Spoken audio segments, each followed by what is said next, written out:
The chill autumn wind carried Eleanor Fairchild's sobs across the dusty platform of Alamosa, Colorado, as she stood alone beside her weathered trunk, the promise of a husband nowhere to be found. Eleanor wiped her tears with a handkerchief already damp from the journey, wondering how she could have been so foolish. The advertisement had seemed legitimate, a respected cattle rancher seeking a bride, offering stability and a new beginning far from Philadelphia's painful memories. Now, as the afternoon sun cast long shadows across the station, she faced the terrifying reality that she might have been deceived. "Miss, you wouldn't happen to be Eleanor Fairchild, would you?"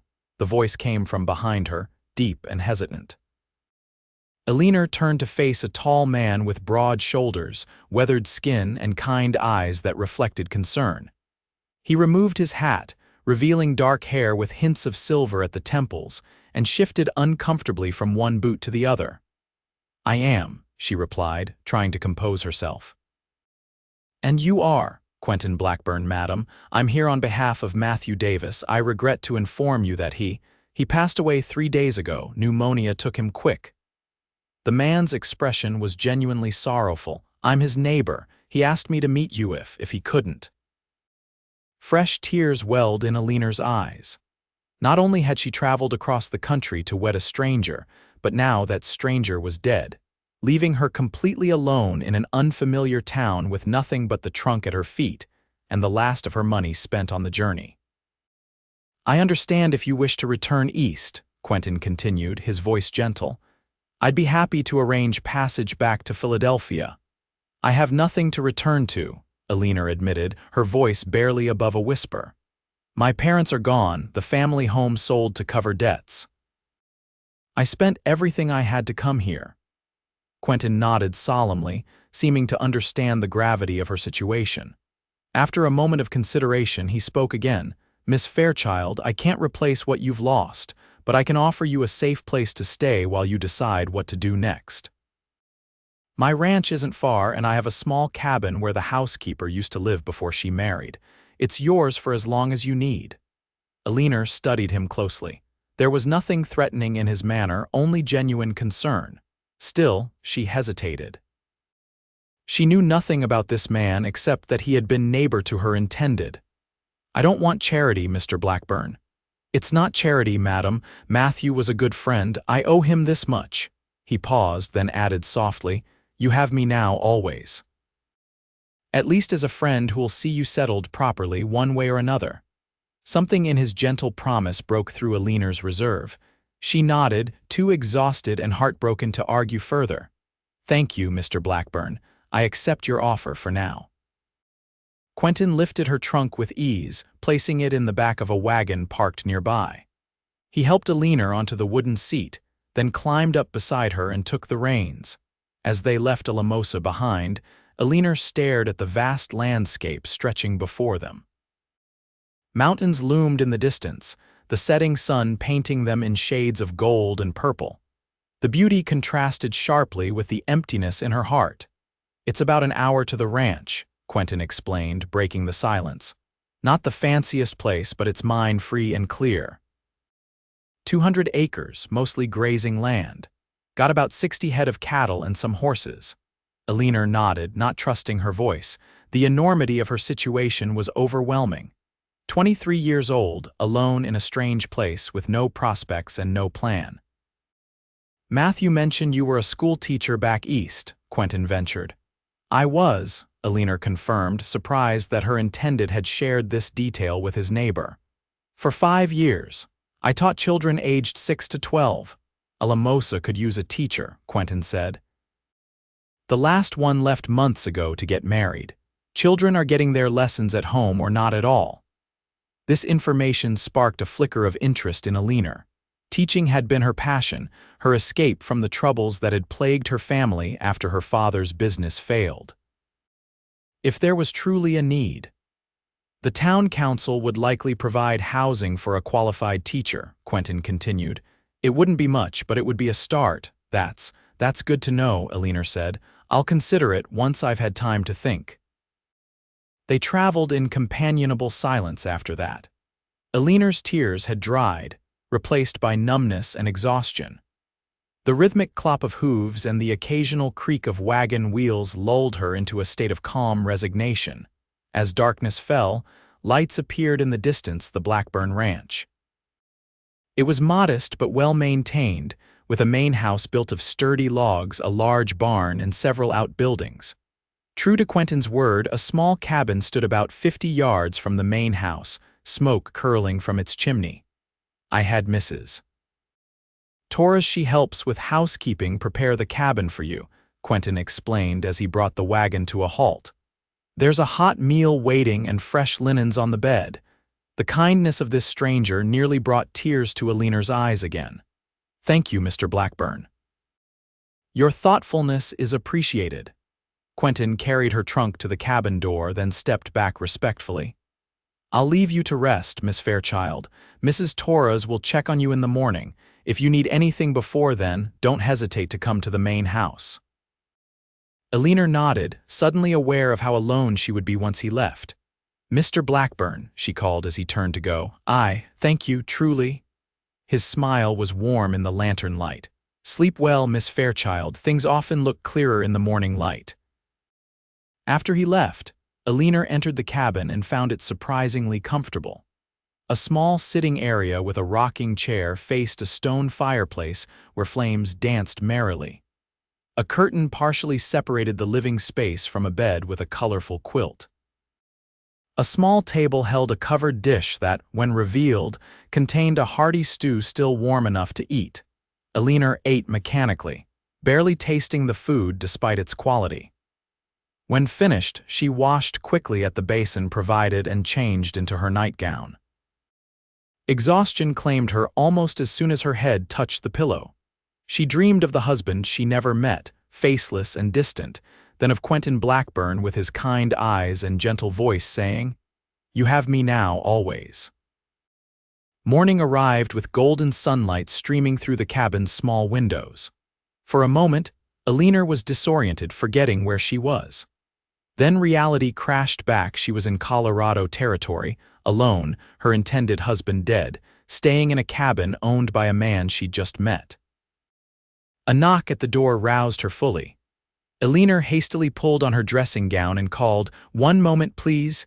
She opened the door to find a plump, middle-aged woman with a warm smile and a basket on her arm. "Good morning, Miss Fairchild. I'm Sophia Torres. Mr. Blackburn asked me to bring you breakfast and see if you need anything." "How kind. Please come in, Mrs. Torres."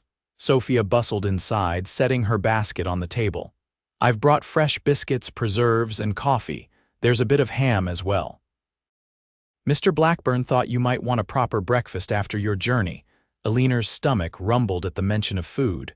"Thank you. I am rather hungry." As Eleanor ate, Sophia tidied the already neat cabin, speaking in a friendly manner about the ranch in Alamosa. "It's a good town, miss. Growing every year. We even have a proper general store now and a church that's almost finished." "Mr. Blackburn mentioned they need a teacher," Eleanor ventured. "Oh yes. The children are running wild with no schooling. My own granddaughter can barely write her letters and she's 9 already." Sophia shook her head disapprovingly. "Would you be interested? Mr. Blackburn said you were a teacher back east." "I'm considering it," Eleanor admitted, "though I'm not sure how to go about offering my services.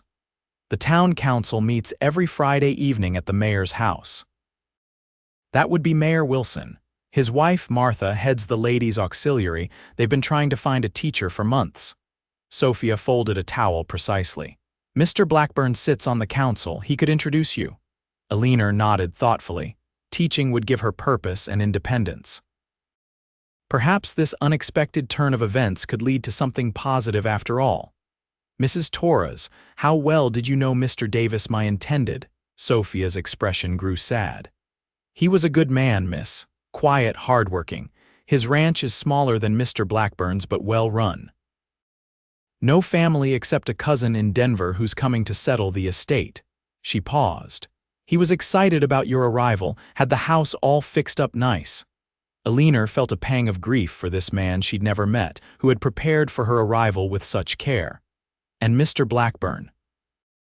What sort of man is he?" Sophia's face brightened. One of the best, Miss Fairchild, fair to his workers, generous to those in need. Been running this ranch alone since his wife died 8 years ago. I didn't realize he was a widower, Eleanor said softly. Yes, Miss Felicity was her name. Lovely woman, died in childbirth, both her and the baby. Near broke Mr. Blackburn's heart. He's never remarried, though plenty have tried to catch his eye. Sophia gathered her things. Will you be needing anything else, miss? No, thank you. But please tell Mr. Blackburn I'd like to speak with him when convenient. After Sophia left, Eleanor dressed carefully in a simple blue dress, one of the few she'd brought with her. She brushed her auburn hair and pinned it neatly, then sat in the rocking chair to wait. Quentin arrived about an hour later, knocking politely before entering. He had shaved and changed into clean clothes, though they were still the practical attire of a working rancher. Mrs. Torres said you wanted to see me, Miss Fairchild. I hope you found the cabin comfortable. Very much so, thank you. Eleanor gestured for him to sit. I've been considering my situation, Mr. Blackburn. I'm grateful for your hospitality, but I can't impose indefinitely. You're not imposing, Eleanor held up a hand. Please, I need to establish my independence. Mrs. Torres mentioned the town council's search for a teacher. I'd like to apply for the position. Quentin's expression was one of approval. I think that's an excellent idea. The council meets tomorrow evening. I'd be happy to take you and make the introduction. Thank you. Eleanor hesitated before continuing. I'm also curious about Mr. Davis's property, not from any mercenary interest, she added quickly, but I wonder if there might be closure in seeing the place that was to be my home. Quentin considered this. I understand. His ranch borders mine to the east. I could take you there this afternoon if you'd like. I would appreciate that. They arranged to depart after the midday meal. Eleanor spent the intervening hours planning her presentation to the town council and reviewing her teaching credentials. The activity helped keep her mind occupied and away from darker thoughts. After a simple lunch provided by Mrs. Torres, Quentin arrived with a saddled horse for Eleanor. I hope you ride, Miss Fairchild, he said, looking suddenly uncertain. I do, she assured him, though it's been some time. Quentin nodded, relieved. This is Daisy, she's gentle but sure-footed. Eleanor approached the chestnut mare, stroking her nose gently. Hello, Daisy, we'll get along fine, I think. With Quentin's assistance, Eleanor mounted side saddle, arranging her skirts modestly. Quentin swung easily onto his own mount, a powerful black gelding. It's about 3 miles to Matthew's place, he explained as they set off. The land between our properties is mostly open range. The ride gave Eleanor her first real look at the Colorado landscape. Rolling hills covered with grasses turned golden by autumn stretched toward distant mountains. The air was crisp and clean, the sky an impossible shade of blue. Despite her circumstances, Eleanor found herself captivated by the wild beauty. It's breathtaking, she admitted. Different from Philadelphia, I imagine, Quentin replied. Entirely, there's so much space. Eleanor inhaled deeply. The air tastes different here, does it? Quentin smiled. I suppose it does. I've never been east of the Mississippi, so I can't compare. You were born out west. Missouri originally, but my family came to Colorado Territory when I was 12. My father had gold fever. He shook his head. Never found more than a few flecks. Started ranching instead, and it turned out he had a talent for it.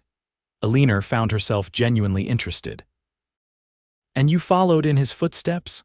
After trying my hand at a few other things, drove cattle up to Montana, did some scouting for the Army during the war, prospected a bit myself.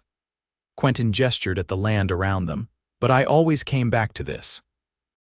There's something about working the land, raising cattle. It gets in your blood. As they talked, Eleanor began to form a clearer picture of Quentin Blackburn. He was educated, though largely self-taught. He read extensively during the winter months when ranch work slowed. He served on the town council and helped organize the annual harvest festival. He was 42 years old and had lived on his ranch for 15 years. They crested a small rise and Quentin pointed ahead. That's Matthew's place. Eleanor followed his gesture and saw a modest but well-built house surrounded by several outbuildings. A corral held a few horses, and cattle grazed in nearby fields. It was smaller than the Blackburn ranch but neat and prosperous-looking. As they rode closer, Eleanor felt a strange mixture of emotions: sadness for the life that might have been, curiosity about the man who had invited her here, and an odd sense of relief that she wasn't obligated to anyone. They dismounted in front of the house, tying their horses to a hitching post. Quentin produced a key from his pocket. "Matthew gave me this years ago in case of emergency. His cousin won't arrive for another week at least." The interior of the house was clean and simply furnished. A main room served as both kitchen and living area, with a stone fireplace at one end. Two doors led off to what Eleanor assumed were bedrooms. Quentin stood awkwardly by the door while Eleanor moved slowly through the space, trying to imagine the life she would have led here as Matthew Davis's wife. On the mantelpiece, she found a photograph of a somber-faced man of about 50 standing stiffly in his Sunday best. "Is this him?" she asked. Quentin moved closer to look. "Yes, that's Matthew, not much for smiling in pictures, but he had a good humor about him in person." Eleanor studied the face of her intended husband. There was kindness in his eyes, she thought, and character in the lines of his face. She felt a genuine pang of regret that she would never know him. "He wrote that he was 48, she said softly. "I knew there was a significant age difference, but I didn't mind. His letters were thoughtful and honest." "He was a good man," Quentin confirmed, "respected by everyone who knew him."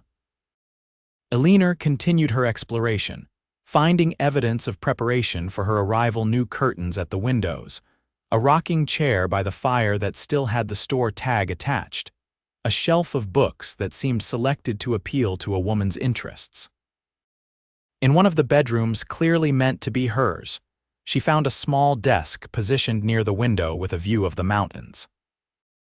Atop it sat an unwrapped package containing a journal and pen set, with a note in neat handwriting. "For my bride's thoughts and observations as she begins her new life in Colorado." The simple gift brought tears to Eleanor's eyes.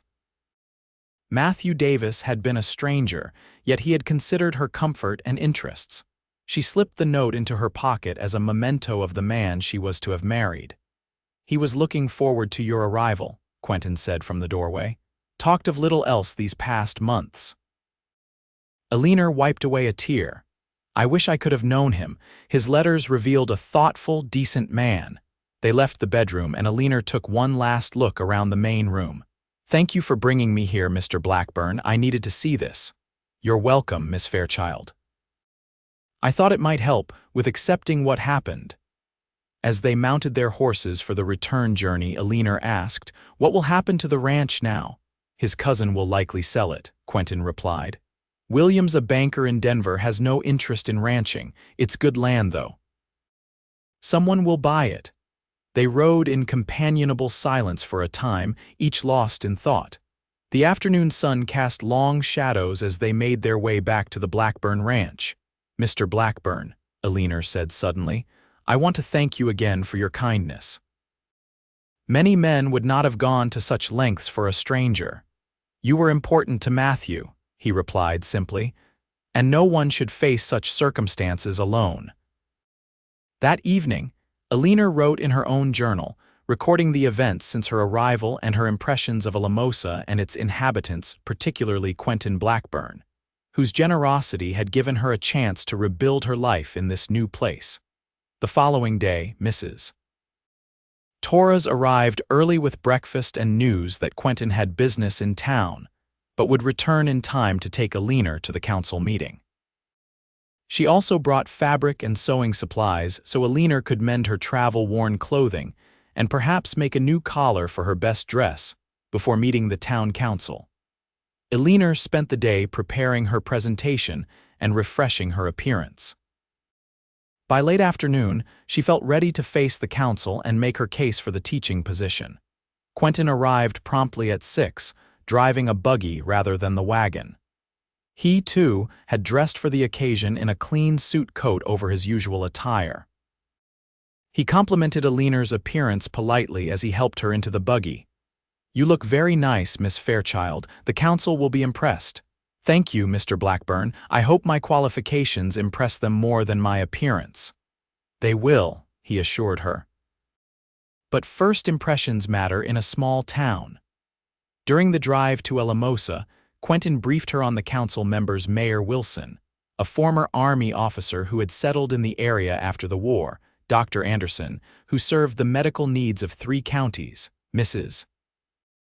Harper, a widow who owned the general store, Judge Simmons, who traveled a circuit but called Alamosa home, and Reverend Thompson, who was overseeing construction of the new church.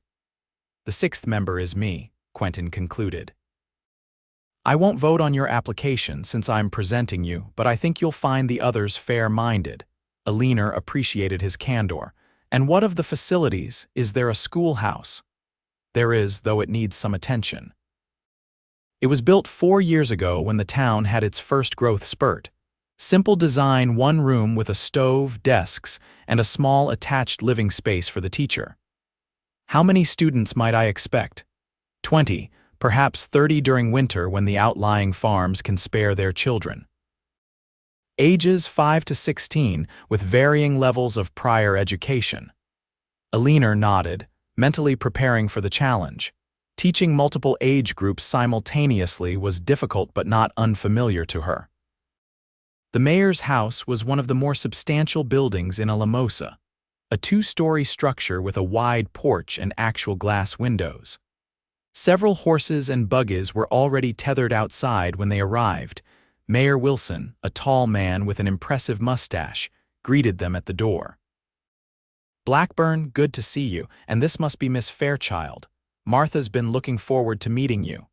Mrs. Wilson, a pleasant woman with silver-streaked hair, appeared behind her husband. "Welcome, my dear. We were so sorry to hear about Matthew. Please come in and meet everyone." The other council members were already gathered in the parlor, and Eleanor was introduced to each in turn.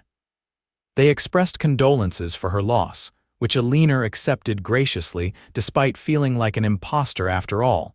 She had never actually met Matthew Davis.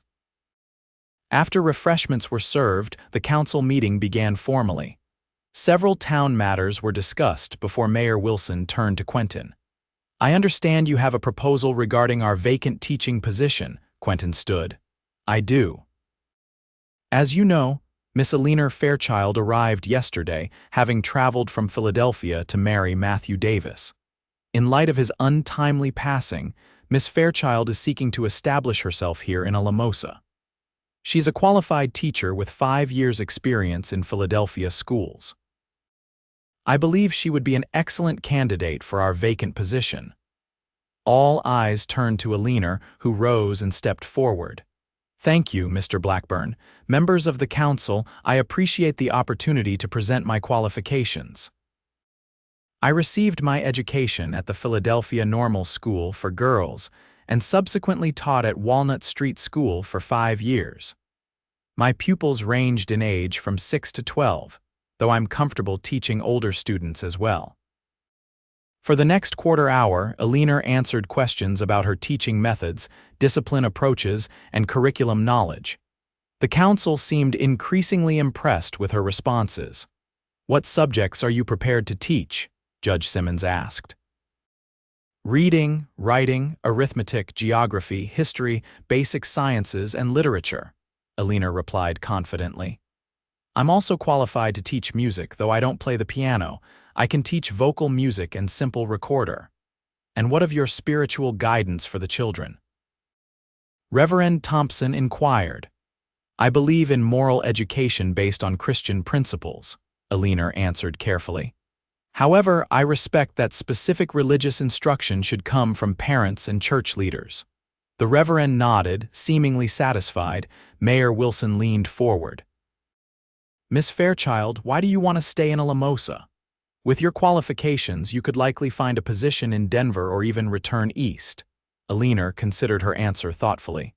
"I came west seeking a new beginning. While circumstances have changed, my desire for that fresh start remains." Alamosa strikes me as a community with potential for growth, where I might make a meaningful contribution." She paused, then added, "And the landscape has already captured my heart. There's a beauty and freedom here unlike anything I've known." Mrs. Harper, who had been quiet until now, spoke up. "The position includes the use of the teachers' quarters attached to the schoolhouse, plus a salary of $40 per month during the school term, which typically runs September through May. We can provide basic furnishings, but you would be responsible for personal items." "Would these terms be acceptable?" "They would," Eleanor confirmed, hiding her relief. The salary was modest but sufficient, and housing included made the offer quite reasonable. Mayor Wilson looked around at his fellow council members. "Unless there are further questions, I suggest we vote on Miss Fairchild's application." The vote was unanimous in Eleanor's favor, with Quentin abstaining as promised. Mayor Wilson stood to shake her hand. "Congratulations, Miss Fairchild. Alamosa School is fortunate to have you. We'd like you to begin as soon as possible, perhaps next Monday. That would give you time to settle in and prepare." "Monday would be fine," Eleanor agreed, her heart light with relief and excitement. She had secured employment and housing in one stroke. Mrs. Wilson approached with a warm smile. "I'll gather the ladies tomorrow to help ready your quarters and the schoolhouse. Both need a thorough cleaning, I'm afraid." "I'd be happy to help," Eleanor offered. "Nonsense. You'll have enough to do preparing lessons. Besides, it's tradition for the town to welcome a new teacher properly." Mrs. Wilson patted her hand. "Martha Harper at the general store will extend you credit until your first salary payment. Just tell her I sent you." As the meeting concluded, various council members approached to welcome Eleanor to Alamosa.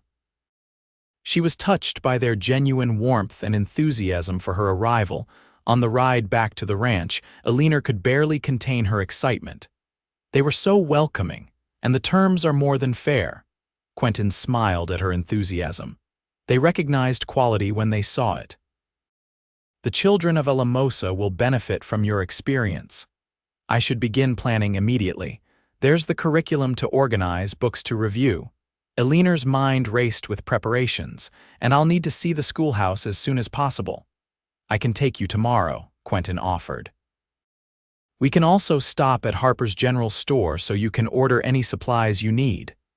"That would be wonderful, thank you." Eleanor glanced at him in the darkness. "Mr. Blackburn, you've done so much for me already, I don't know how to repay your kindness." "Seeing you settled successfully is repayment enough," he assured her.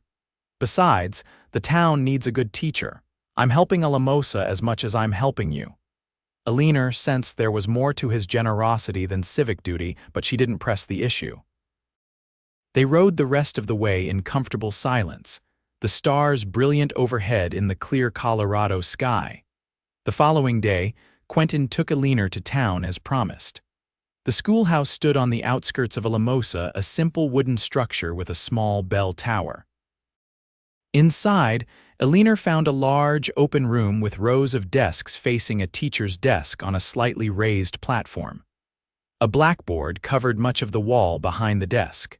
Bookshelves lined one side of the room, though they were sparsely filled. A door at the back opened into the teacher's quarters, two small rooms, one for living and one for sleeping, plus a tiny kitchen area. The furnishings were basic but serviceable. A bed, a table with two chairs, a rocking chair, and a small cook stove. "It's perfect," Eleanor declared, already envisioning how she would arrange her few possessions to make the space her own. "It's very plain," Quentin observed doubtfully. "But it's mine," Eleanor replied with feeling. "My own home and classroom where I can be useful and independent." Their next stop was Harper's General Store, where Eleanor was greeted warmly by Martha Harper, who had been at the council meeting. "Miss Fairchild, welcome to my humble establishment. Mrs. Wilson sent word that you'll be needing supplies for both personal and school use." "Yes, though I'll need to be prudent until my first salary payment." "Nonsense," boomed a voice from behind them. Mayor Wilson himself had entered the store. The town council voted this morning to provide an advance of $20 for immediate school supplies. Martha has the list of essentials we thought you might need. Mrs. Harper produced a paper with a list of items: chalk, slates, primers, copybooks, ink, pens, a bell, and maps of the United States and Colorado territory. "This is most generous," Eleanor said, genuinely moved. "Education is an investment in Alamosa's future," the mayor replied. "Besides, the parents are eager for their children to resume proper schooling. You'll have their support as well." By the time Eleanor and Quentin left the store, she had ordered all the necessary school supplies plus modest personal items for her quarters. Mrs. Harper promised delivery the next day. As they walked back to the buggy, they encountered a woman with 2 young children. Quentin greeted her warmly. "Mrs. Evans, good day to you. May I introduce Miss Eleanor Fairchild, Alamosa's new school teacher?" The woman's face lit up. "A teacher at last. My Thomas and Emma have been without proper schooling for months. When will classes begin, Miss Fairchild?" "Monday morning," Eleanor replied with a smile. "I look forward to having Thomas and Emma as students." More such encounters followed as they made their way through town. Each introduction reinforced Eleanor's feeling that she had made the right decision to stay in Alamosa. By Saturday, Eleanor had moved into the teachers' quarters with help from Mrs. Torres and several women from town who arrived with baskets of food, curtains for the windows, and even a colorful quilt for her bed. The schoolhouse had been thoroughly cleaned, and the meager library supplemented with donations from townspeople. Sunday found Eleanor in the front pew of Reverend Thompson's church, which was still under construction but sufficiently complete for services. She was introduced to the congregation as the new teacher and received a warm welcome. After the service, she met many of her future students and their parents. Monday morning arrived clear and cool. Eleanor rose early, dressed in her best teaching dress, and rang the school bell for the first time. The sound echoed across Alamosa, announcing a new beginning for both the town and its newest resident. Children began arriving shortly after, some alone, others accompanied by parents eager to meet the teacher. By 8 o'clock, 23 students ranging in age from 5 to 16 had taken seats in the schoolhouse. Eleanor greeted each one personally, making note of names and ages. Standing before her class, Eleanor felt a sense of rightness that confirmed her decision to stay in Alamosa. "Good morning, students. I am Miss Fairchild, and I am honored to be your teacher. Today marks the beginning of our journey together in learning and discovery." The first day passed in a blur of assessments, introductions, and establishing classroom routines. By the time Eleanor rang the dismissal bell, she had a clear understanding of the educational needs of her students and a plan for addressing them. Walking home from the general store that evening with supplies for her supper, Eleanor was startled to see Quentin Blackburn waiting outside the schoolhouse. "Mr. Blackburn, I didn't expect to see you in town today." He removed his hat politely. "I wanted to see how your first day went, Miss Fairchild. I hope it was successful." "Very much so," she assured him, genuinely pleased by his interest. "The children are eager to learn, if somewhat behind in their studies, nothing that can't be remedied with consistent instruction." "I'm glad to hear it." He hesitated, then added, "I also wanted to invite you to Sunday dinner at the ranch. Mrs. Torres is an excellent cook, and she mentioned wanting to check on you." Eleanor was touched by the invitation. "That's very kind. I'd be delighted to come." "Good. I'll fetch you after church, if that's convenient." They parted with friendly goodbyes, Eleanor continuing to her quarters and Quentin to his horse tethered nearby.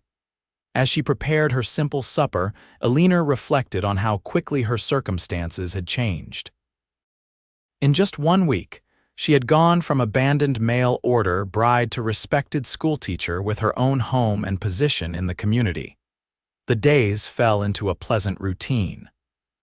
Eleanor taught Monday through Friday, prepared lessons in the evenings, and spent Saturdays exploring Alamosa and its surroundings.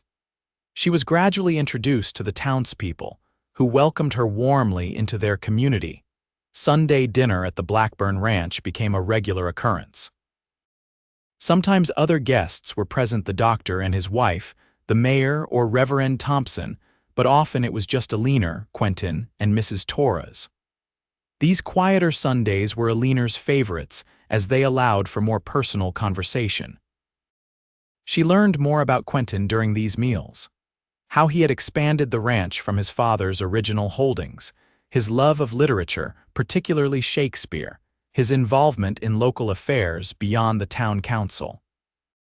In turn, she shared stories of Philadelphia, her teaching experiences, and her hopes for her students in Alamosa.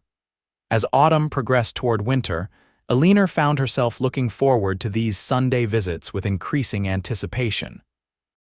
She told herself it was the break from her solitary routine that she enjoyed, but in truth, she had developed a genuine fondness for Quentin Blackburn. His quiet strength, intelligence, and kindness appealed to her more than she cared to admit. One Sunday in early December, as Eleanor prepared for the usual dinner at the ranch, a sudden snowstorm blew in from the mountains. The temperature dropped rapidly, and heavy snow began to fall. Eleanor was considering whether to cancel her visit when a knock came at her door. She opened it to find Quentin, covered in snow, his expression concerned. "Miss Fairchild, I've come to take you to the ranch. This storm is turning dangerous, and I don't like the idea of you alone here without adequate supplies." Eleanor glanced at her dwindling woodpile. The schoolhouse was on the edge of town, somewhat isolated, and she had indeed neglected to stock sufficient firewood. "Perhaps you're right. Let me gather a few things." She quickly packed a bag with necessities, wrapped herself in her warmest cloak, and followed Quentin to his sleigh. The journey to the ranch was difficult, the snow already deep and visibility poor.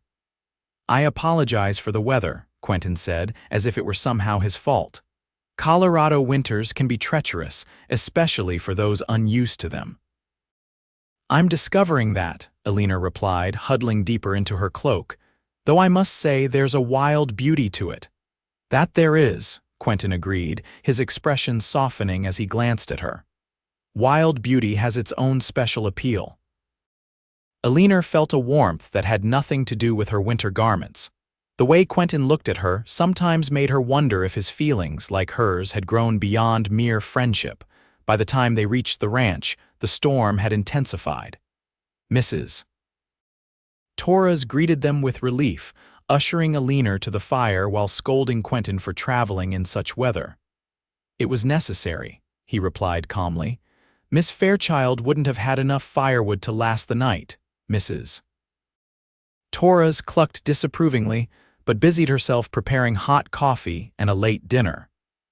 The usual Sunday meal became an impromptu storm shelter, with the three of them gathered around the kitchen table while wind howled outside. "You'll need to stay the night, Miss Fairchild," Quentin said as they finished eating. "The trail to town will be impassable until morning at least." Eleanor nodded, having already reached the same conclusion. "I hope it won't cause talk in town." Mrs. Torres will serve as chaperone, Quentin assured her, and given the circumstances, even Reverend Thompson would find no fault. Mrs. Torres showed Eleanor to a guest room, providing a nightgown and toiletries. "This was Mrs. Blackburn's room," she explained. "The master hasn't used it since she passed, but he keeps it ready for guests." Eleanor felt a strange intimacy in sleeping in the room that had belonged to Quentin's wife. The furnishings were feminine but not fussy, a carved cherry wood bed with a colorful quilt, a matching dresser with a mirror, and a small writing desk by the window. A bookshelf held volumes of poetry and novels, presumably Felicity Blackburn's favorites. After Mrs. Torres left, Eleanor examined the room more closely. On the dresser stood a daguerreotype in a silver frame, a young woman with a serene expression and light-colored eyes. She was pretty in a gentle way, her features delicate and her smile slight but genuine. "That's Felicity." Eleanor turned, startled to find Quentin in the doorway with an armful of firewood. "I'm sorry, I didn't mean to pry." "It's all right." He entered, placing the wood beside the small fireplace. "I thought you might want a fire tonight. The room gets cold." "Thank you." Eleanor glanced again at the photograph. She was lovely. Yes, she was. Quentin straightened, his expression thoughtful rather than sad. Inside and out. Mrs. Torres mentioned that you've never remarried. Quentin knelt to arrange the kindling. The right opportunity never presented itself. He struck a match, lighting the fire. Or perhaps I wasn't ready. The way he said the last words, combined with the look he gave Eleanor, carried a weight of meaning. She felt a flutter in her chest that both excited and frightened her. And now? She asked softly. Quentin stood, brushing his hands on his trousers. Now I find myself thinking that life offers second chances if one is brave enough to take them. He moved toward the door, then paused. Sleep well, Miss Fairchild. If you need anything in the night, my room is across the hall. After he left, Eleanor sat on the edge of the bed, her thoughts in turmoil. She had come to Colorado to marry one man and now found herself developing feelings for another. Was it disloyal to Matthew Davis's memory? But she had never actually known Matthew, only his letters, and Quentin. He had been nothing but respectful and kind, never pushing beyond the boundaries of friendship. Yet there were moments, like tonight, when she sensed deeper feelings beneath his restraint. Eleanor slept fitfully, waking several times to the sound of the storm raging outside. By morning, the snow had stopped, though drifts reached halfway up the windows. The world outside was transformed into a white wonderland that sparkled in the morning sun. At breakfast, Quentin announced his intention to escort Eleanor back to town. The school children will be expecting their teacher tomorrow, storm or no storm. I could stay another day, Eleanor offered. Surely the roads will be clearer by tomorrow. The children of Alamosa are hardy folk, Quentin replied with a smile. They'll make their way to school through worse than this. I'll have you home by midday, and we can stop at Harper's for any supplies you need. The journey to town was slow but beautiful. The sleigh glided smoothly over the fresh snow, and the countryside gleamed in pristine white broken only by the dark shapes of trees and distant buildings. Eleanor found herself wishing the ride could last longer, savoring Quentin's company and the magical landscape. When they reached the schoolhouse, Quentin insisted on checking her supplies and bringing in sufficient firewood for several days. I don't want you caught short again, he explained as he stacked logs neatly by the stove. You've been so kind to me, Mr. Blackburn, Eleanor said, watching him work. I don't know how I would have managed without your help. Quentin straightened, regarding her seriously. I told you when you arrived, you have me now, always. I meant it, Miss Fairchild. The sincerity in his voice touched Eleanor deeply. I believe you did, Mr. Blackburn, and I'm grateful beyond words. He seemed about to say something more, but instead reached for his hat. I should be going. The cattle will need checking after the storm. At the door, he paused. Sunday dinner as usual next week? I look forward to it, Eleanor replied truthfully. After he left, Eleanor stood for a long moment, her hand pressed to her heart. She was falling in love with Quentin Blackburn, she realized. The knowledge was both exhilarating and terrifying. The following Sunday, Eleanor dressed with particular care for dinner at the ranch. She wore her best dress, a deep green wool that complemented her auburn hair, and arranged her hair in a more flattering style than her usual severe teaching bun. When Quentin arrived to collect her after church, his appreciative glance confirmed her efforts had been noticed. You look lovely today, Miss Fairchild. Thank you, Mr. Blackburn, and thank you for coming to get me. You needn't have troubled yourself, I could have walked. It's no trouble, he assured her, helping her into the sleigh. Besides, what would the town think if I let our teacher trudge through the snow alone? At the ranch, they found Mrs. Torres had outdone herself with the Sunday meal. A roast chicken, mashed potatoes, gravy, fresh bread, and apple pie for dessert awaited them. The conversation flowed easily, touching on school matters, ranch business, and town gossip. After the meal, Mrs. Torres excused herself to visit her daughter's family, leaving Eleanor and Quentin alone for the first time since the night of the snowstorm. They moved to the sitting room, where a fire crackled warmly in the hearth. Would you care for some music, Miss Fairchild? Quentin asked, indicating a small piano in the corner. I'm afraid I don't play, but you're welcome to if you do. I play a little, Eleanor admitted, though not well enough for a performance. I'd like to hear you if you wouldn't mind. Eleanor seated herself at the piano, playing a simple melody she remembered from her childhood. Her technique was rusty, but the tune was recognizable. When she finished, Quentin applauded politely. That was lovely. What was it called? Barbara Allen. It's an old folk song my mother used to sing. Eleanor played a few more notes. The piano needs tuning, but it has a nice tone. It was Felicity's. She played beautifully. Quentin moved to stand beside the piano. I keep meaning to have it tuned, but somehow never get around to it. Eleanor closed the keyboard cover gently. Tell me about her if you don't mind. Mrs. Torres mentioned she died in childbirth. Quentin nodded, his expression pensive but not pained. We'd been married 3 years. The pregnancy seemed normal at first, but complications arose in the final months. Dr. Anderson warned us there might be difficulties, but we hoped. He sighed. She hemorrhaged during delivery, neither she nor the baby survived. I'm so sorry, Eleanor said softly. It was a long time ago, Quentin replied. The grief fades, though the memories remain. He moved to sit beside her on the piano bench. May I ask about your past, Miss Fairchild? You've mentioned teaching in Philadelphia, but little else. Eleanor hesitated, then decided on honesty. My father was a businessman, import and export primarily. We lived comfortably until I was 18 when his company failed. The debts were substantial and we lost nearly everything. My father took it hard, began drinking heavily. My mother's health, always delicate, deteriorated under the stress. She paused, the memories still painful. I had been training to teach and was fortunate to secure a position quickly. My salary supported us, but it was barely enough. My father died 2 years ago, heart failure, though I think it was really a broken spirit. My mother followed 6 months later. The creditors took what little remained of our estate, leaving me with nothing but my teaching credentials and a few personal belongings. So you answered Matthew's advertisement, Quentin concluded. Yes, it seemed a chance for a fresh start away from painful memories. Eleanor met his gaze.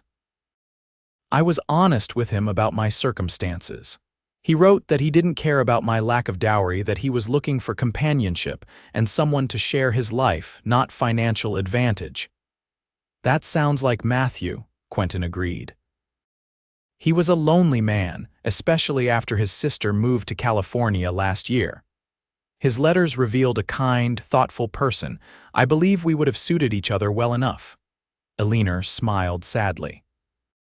It wasn't a romantic notion of love that brought me west, but hope for a stable, respectful partnership. And now, Quentin asked, his voice quiet, what are you hoping for now? The question hung between them, laden with unspoken meaning. Eleanor found herself unable to look away from Quentin's intent gaze. Now I find myself wondering if there might be more possible than I had dared to hope, she answered honestly. Quentin's hand covered hers on the piano bench. Eleanor, he said, using her given name for the first time, I've grown very fond of you these past weeks. More than fond, if I'm being truthful. Eleanor's heart raced at his words. I've developed feelings for you as well, Quentin, feelings that both surprise and frighten me. Frighten you. Why? Because I came here to marry another man, because everything has happened so quickly, because I fear that gratitude might be coloring my emotions. She turned her hand to clasp his. I don't want to mistake appreciation for something deeper. Quentin nodded, understanding in his eyes. That's fair. I've worried that my feelings might be unwelcome or seem opportunistic approaching a woman who arrived to marry my friend. What should we do? Eleanor asked. Perhaps we should give ourselves time, Quentin suggested. Continue as we have been, but acknowledge that there might be something growing between us. Allow it to develop naturally without pressure. That seems wise, Eleanor agreed, relieved by his patience and understanding. Quentin lifted her hand to his lips, pressing a gentle kiss to her knuckles. Know this, Eleanor Fairchild, whatever happens between us, you have my friendship and support without condition. You have me now, always just as I promised when you arrived." The sincerity in his voice moved her deeply. "Thank you, Quentin. That means more to me than I can express." The moment was interrupted by the sound of Mrs. Torres returning. Quentin released Eleanor's hand, though the connection between them remained, invisible but powerful. The winter months passed in a rhythm of teaching, Sunday dinners, and gradually deepening friendship. Eleanor and Quentin maintained a proper distance in public, but their private conversations grew increasingly intimate as they shared thoughts, dreams, and memories. By early March, Eleanor had no doubts about her feelings for Quentin. She had fallen deeply in love with him, appreciating not only his kindness and integrity but also his quiet humor, his intelligence, and his strength of character. She believed he felt the same, though neither had spoken the words aloud. The opportunity came unexpectedly on a mild Sunday afternoon when Mrs. Torres had again left them alone after dinner.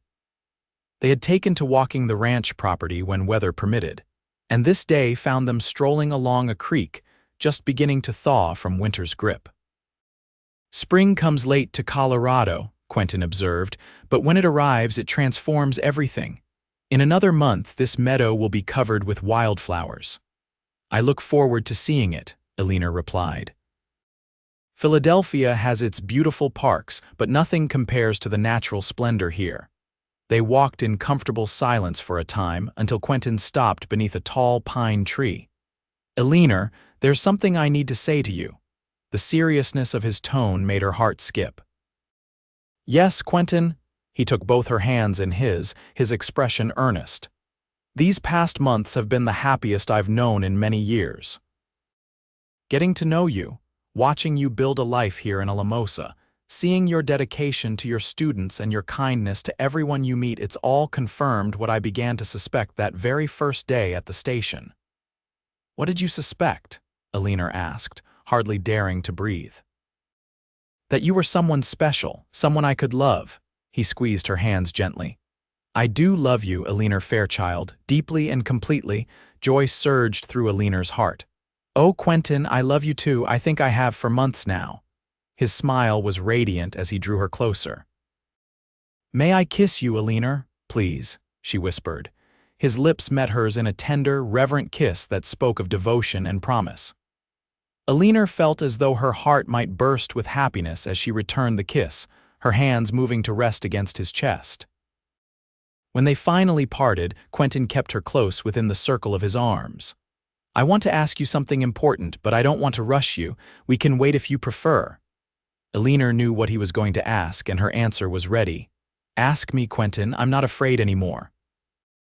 He released her long enough to retrieve something from his pocket, a small velvet box that he opened to reveal a delicate gold ring set with a single pearl surrounded by tiny diamonds. "Eleanor Fairchild, would you do me the great honor of becoming my wife?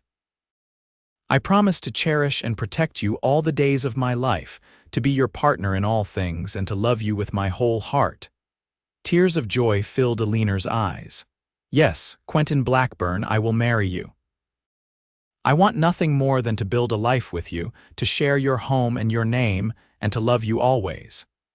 He slipped the ring onto her finger, then sealed their engagement with another kiss, this one deeper and more passionate than the first. When they broke apart, both were breathless and smiling. "The ring was my grandmother's," Quentin explained. "I've had it in safekeeping all these years, waiting for the right woman to wear it." "It's beautiful," Eleanor said, admiring how the pearl gleamed in the afternoon sunlight. "And I'm honored to be that woman." They walked back to the house hand in hand, making plans for their future together. They would announce their engagement formally the following Sunday at church, then marry in late spring when the wildflowers Quentin had mentioned would be in full bloom. "We should invite the whole town," Eleanor suggested. "They've been so welcoming to me." "Whatever you want," Quentin agreed. "Though I'd marry you tomorrow with just Reverend Thompson and Mrs. Torres as witnesses if you preferred." Eleanor laughed, her heart light with happiness. "Patience, Mr. Blackburn. A few more weeks of waiting won't hurt us." The news of their engagement was met with widespread approval in Alamosa. The townsfolk had watched the relationship develop over the winter months and considered it a fitting conclusion to what had begun as a sad circumstance. "It's like something from a novel," Mrs. Wilson declared at the ladies' auxiliary meeting. "The mail-order bride who lost her intended but found true love instead." Eleanor blushed at such romantic characterizations but couldn't deny the essential truth of them. She had indeed found a deeper, truer love than she had ever expected when she boarded the train in Philadelphia. As their wedding day approached, Eleanor faced a practical question. Would she continue teaching after marriage? She raised the issue with Quentin one evening as they sat on the porch of the schoolhouse, watching the sunset. "I've grown to love teaching here," she explained. "The children are making wonderful progress, and I feel I'm contributing something valuable to Alamosa." "Then you should continue," Quentin said without hesitation, "for as long as you wish. The ranch is only 3 miles from town, an easy ride each day, or we could maintain this place as a second home for the school week if that would be easier." Eleanor was touched by his support. "You wouldn't mind having a working wife. Some men would find it unusual," Quentin chuckled. "Eleanor, I fell in love with you as you were building your independence here. I would never ask you to abandon something that brings you such fulfillment." He took her hand, running his thumb over her engagement ring. "Besides, I'm hardly a conventional man. If I were, I wouldn't have fallen for a mail-order bride intended for another." Eleanor leaned against his shoulder, grateful for his understanding. "I think I'd like to finish out this school year, then perhaps take the fall term off to settle into married life. We can decide about the future after that." "That sounds perfect," Quentin agreed, kissing the top of her head. "Whatever makes you happy makes me happy." Their wedding day dawned clear and warm, the 3rd Saturday in May. True to Quentin's prediction, the meadows around the ranch blazed with wildflowers, blue lupine, orange poppies, and purple aster, creating a natural carpet of color. The ceremony was held outdoors, with Reverend Thompson officiating beneath an arch covered in blooms that Mrs. Torres and the ladies of Alamosa had constructed. Every resident of the town and surrounding ranches attended, filling the chairs arranged in rows on the ranch lawn. Eleanor wore a gown of ivory silk that Martha Harper had ordered specially from Denver. Her bouquet, gathered that morning, consisted of wildflowers tied with a blue ribbon. Her something blue. Mrs. Wilson had lent her a lace handkerchief as something borrowed, while her something old was a cameo brooch that had belonged to her mother. Something new was a gift from Quentin, delivered by Mrs. Torres as Eleanor dressed for the ceremony, a delicate gold locket containing miniature portraits of both of them, commissioned from a traveling photographer who had visited Alamosa in April. "So I'll always be close to your heart," read the accompanying note. Eleanor fastened the locket around her neck with trembling fingers, moved beyond words by the thoughtful gift. It was so typical of Quentin to find just the right gesture to express his love. When the time came, Eleanor walked alone to meet her groom. She had no family to give her away, but as she moved down the aisle created between the chairs, she felt the support and goodwill of the entire community surrounding her. Quentin waited for her beneath the flower arch, his expression a mixture of awe and devotion that made Eleanor's heart swell with love. He had never looked more handsome than he did in his dark suit, freshly trimmed hair, and eyes that never left her face as she approached. Their vows were traditional, but spoken with such evident sincerity that many guests wiped away tears. When Reverend Thompson pronounced them husband and wife, Quentin's kiss was tender and reverent, a promise of the life they would build together. The celebration that followed lasted well into the evening, with food, music, and dancing on a wooden floor constructed specifically for the occasion. As darkness fell, lanterns were lit, creating a magical atmosphere under the stars. Near midnight, the last guests departed, leaving the newlyweds alone at last. They stood on the porch of the main house, now their house arms around each other as they watched the final wagon disappear down the drive. "Happy, Mrs. Blackburn?" Quentin asked, pressing a kiss to her temple. Completely, Mr. Blackburn, Eleanor replied, turning in his arms to face him. I never imagined such happiness when I stepped off that train crying and alone. Quentin brushed a strand of hair from her face, his touch infinitely gentle. I meant what I said that day, you know. You have me now, always. And you have me, Eleanor promised, rising on tiptoe to kiss him. Always and forever. As they entered their home together, Eleanor reflected on the journey that had brought her to this moment. She had come to Colorado seeking security and companionship, but had found profound love instead. The mail-order bride had arrived crying and alone, but would spend the rest of her days surrounded by love and belonging. 5 years later, Eleanor stood on the porch of the Blackburn ranch house, watching as Quentin taught their 3-year-old son, James, to ride his first pony. Their 1-year-old daughter, Catherine, babbled happily in Eleanor's arms, reaching out toward her father and brother with chubby hands. Careful, Jamie, Eleanor called, though she knew Quentin would never let the boy fall. He's doing fine, Eleanor, Quentin assured her, his hands steadying both child and pony. A natural horseman, just like his father. Eleanor smiled, remembering how frightened she had been the first time Quentin had persuaded her to ride Daisy all those years ago. Now she rode confidently several times a week, often with Jamie seated before her on the saddle. Life had unfolded beautifully since their wedding. Eleanor had indeed taken a term away from teaching after they married, but had returned to the classroom that winter.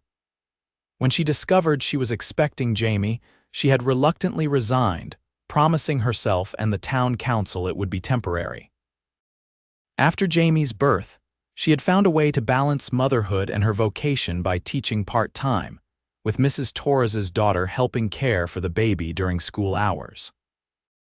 The arrangement had worked so well that she had continued it after Catherine's arrival, teaching 3 days a week while maintaining her primary role as wife and mother. Quentin had been supportive through every transition, proud of her professional accomplishments and equally proud of their growing family. The ranch had prospered under his management, expanding to include the Davis property when Matthew's cousin had decided to sell after all. Look, Mama. Jamie called, his face alight with excitement as the pony took a few steps forward with Quentin walking alongside. I see you, sweetheart. You're doing wonderfully. Eleanor waved, her heart full of love for her little family. As she watched her husband and son, Eleanor felt a profound gratitude for the twist of fate that had brought her to Colorado and into Quentin's life. The journey that had begun in tears had led to a joy deeper and richer than she could have imagined. Later that evening, after the children were asleep, Eleanor and Quentin sat together on the porch swing, watching the stars emerge in the vast Colorado sky. His arm was around her shoulders, her head resting against him in the comfortable intimacy of long married love. I was thinking today about when we met, Eleanor said, her fingers laced with his. How frightened and lost I felt, and how your kindness saved me. Quentin squeezed her hand gently. I knew from the moment I saw you standing alone at that station that you were special. I just never imagined how completely you would change my life. For the better, I hope, Eleanor teased, though she knew the answer. In every possible way, he confirmed, pressing a kiss to her forehead. You brought life back to this ranch, Eleanor. You gave me a family, a purpose beyond just working the land. You made this house a home again. Eleanor tilted her face up to his. And you gave me everything I never knew I wanted: love, security, children, and the freedom to be myself. You kept your promise, Quentin. I've had you always. And you always will, he vowed, lowering his lips to hers in a kiss that, even after 5 years of marriage, still made her heart race. As the stars shimmered overhead and the gentle sounds of the ranch at night surrounded them, Eleanor Fairchild Blackburn knew with absolute certainty that she had found her true home not in a place, but in the arms and heart of the man beside her.